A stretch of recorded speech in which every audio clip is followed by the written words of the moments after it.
I'm Amanda Rose, down 140 pounds from 280, and today we're talking about day one. May it be your last day one, but digging a little deeper, what is it? Why do we call it day one? And what mentality does that suggest? Should we even have this day one mentality? Let's discuss. But before we begin, I want to say there's some serious truth bombs in this message that I recorded a couple of weeks ago. I make references to the apocalyptic state of the forest here in the Giant Sequoia National Monument. And I'm going to say that was back when I was young and naive and before I was about to evacuate from a really big fire. This video clip and this wisdom is challenging even me right now because, as you'll see, I talk about taking your choice set, taking the circumstance that you have and making the best of it. And we really did that day. My advice was so on point in this vlog that I offer to you today. My last day one was actually August 31st of 2017, and I stated as my day one, my last day one, because I definitely had the day one mentality as I was going through this. Increasingly, as I reflect on all the years of being fat, of struggling with weight loss, how I've finally gotten to my lowest weight as an adult, I reflect on all of the mindset issues, and I do think the way we think about day one is one that we can all improve. One thing that the day one mentality implies is that, so here we have started, and then at some point we're going to stop, we're going to sort of fall off the wagon and then start again and have our new day one. And so it's always a matter of, are we on it or off it, right? And that whole wagon tends to be involved. And that getting back on marks a new day one. What if my real day one was not August 31st of 2017, but what if in fact it was February 17th of 1969, the day I was born, or perhaps it was 9 months before when I was conceived, or maybe it was sometime in my toddler years as I was learning, cause and effect and all of those things. And in those days should have been taking in all the lessons about what I was eating and, the life I could live, the cause and effect between what I was eating and what I was wearing or what I was able to do, all of those years, iterating through a learning process to get me to this stage. That's kind of what happened. It just took 50 years to get here, is all. It's taken many of us many, many, many years. And one of the reasons that it's so difficult is we have things like the day one mentality, that we're always looking for that framework. I'm going to implement the framework. It's going to get me where I need to be. I'm going to try to stay on it. Oh, oops, I fell off of it. And so now I'm off of it. And, then you kind of ignore it. You ignore that you're getting fat or whatever until you sort of find another framework that works or whatever. What if it's never about the framework that works? What if we could make almost any framework work? But the issue is that we got to work it because we've got to integrate it. We've got to make it our own. And that is really what we're doing at Eat Like a Bear. And the success that you're seeing is because people are making it their own and integrating it into their lives. And so there's not the falling off the wagon mentality. I'll tell you guys, I ate a cookie. I actually ate like an actual cookie that wasn't even keto. And I ate one. Wow. It blew my mind. I did that. And I didn't consider it falling off the wagon because I made the decided choice to eat the cookie. I made that choice. I ate it. I, lived with the consequences of it, which were very small because it was one cookie. Because, see, I structured the choice, structured the whole circumstance so that I wouldn't have to struggle with a bunch of cookies. I ate it in a certain situation in which I knew I'm fine, I'm not going to have to struggle, and I don't really have any consequences because it ultimately wasn't a whole lot of calories. 10 of them would have been a lot of calories, and I would have been working that pound or two off for a while. So I made a very deliberate decision, and I ate the cookie. Was that falling off the wagon? Of course not, because I decided it. Now I could have made a deliberate decision to eat 10 cookies, and I don't consider that so much falling off the wagon as much as it's my own decision with my own consequences to live with. This is where it's a real mindset change. It's not on or off the wagon as if you just sort of fell off and, can't get back on or whatever. You did that thing. Okay, you maybe jumped off or whatever. You made the decision and now you get to clean it up if it has to be cleaned up, or you get to relish in a good decision.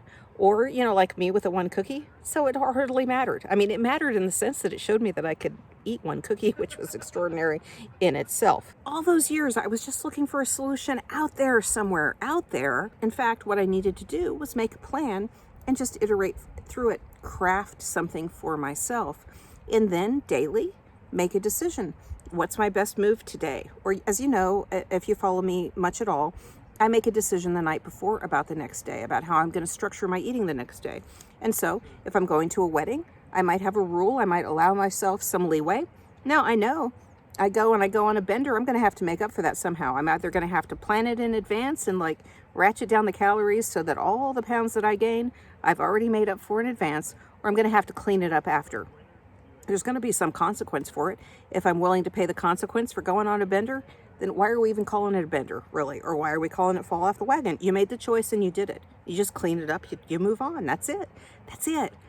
And so it's not a matter of like, oh, I fell off the wagon, or, oh yeah, well, I'm off plan, I'm off framework. It's your plan.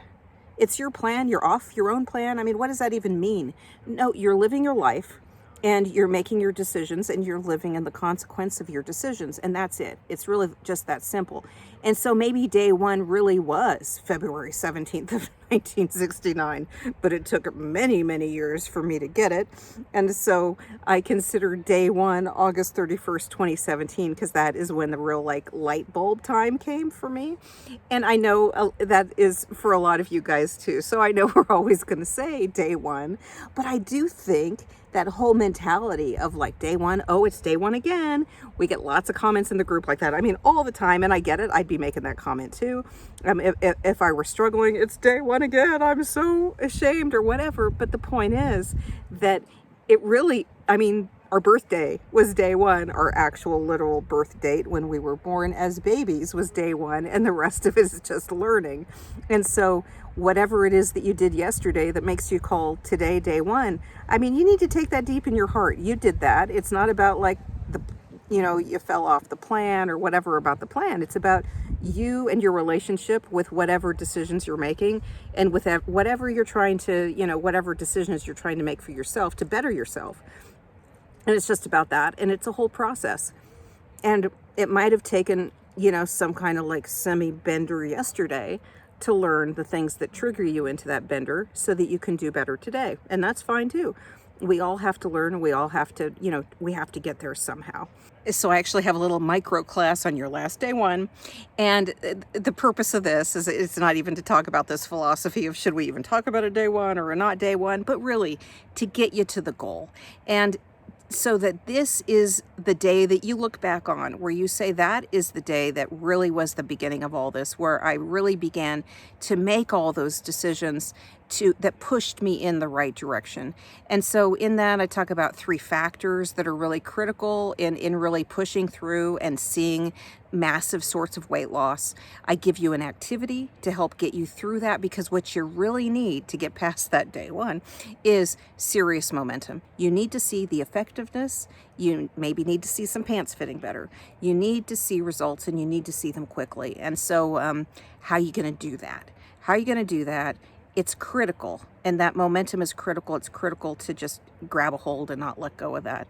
That's a real big factor in making this the last day one, okay? But also, maybe we should not even think about day one. I don't know, just putting that out there. Frederick and I came out on this hike today, and it made me think about how our mindset is so different in regards to weight loss than in so much of our lives. And today, we were really faced with, kind of our own, big, unusual circumstance of needing to find a hike. And I'm going to tell you guys, all the roads are closed up here. We have a bunch of trails closed from a big fire last year. So we had a fire here called the Castle Fire. It merged and became the Sequoia Complex Fire.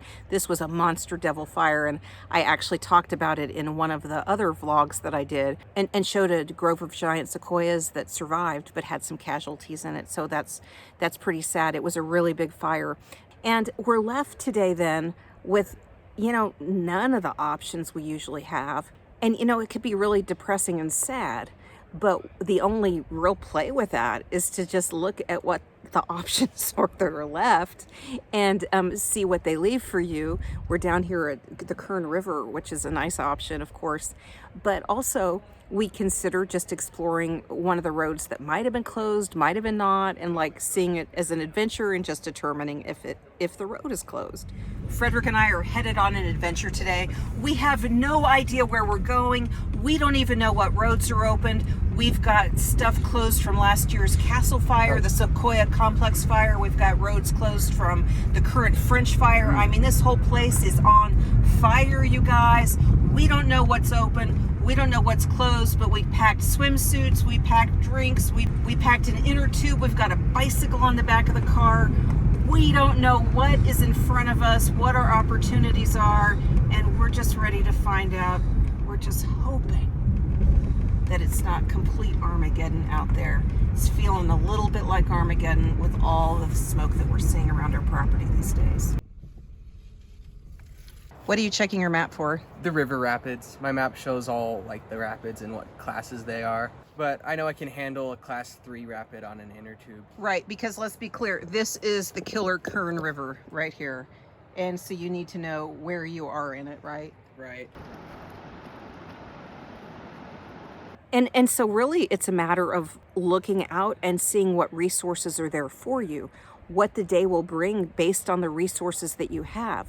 I feel like we do that in so many areas of our lives. And if we just applied that to weight loss, I mean, how would that change our lives?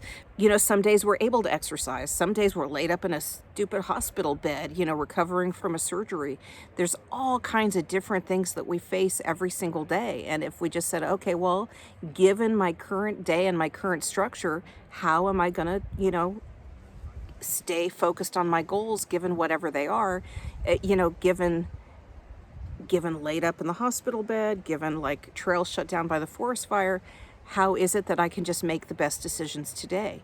And if we had that kind of mindset, not just with like hiking trails, but with the choices about like things related to weight loss, how much would our lives improve if we just handled it that way and thought of it that way rather than, wow, I'm laid up in a hospital bed and so I'm completely off plan and I'm not going to make the progress that I need to make.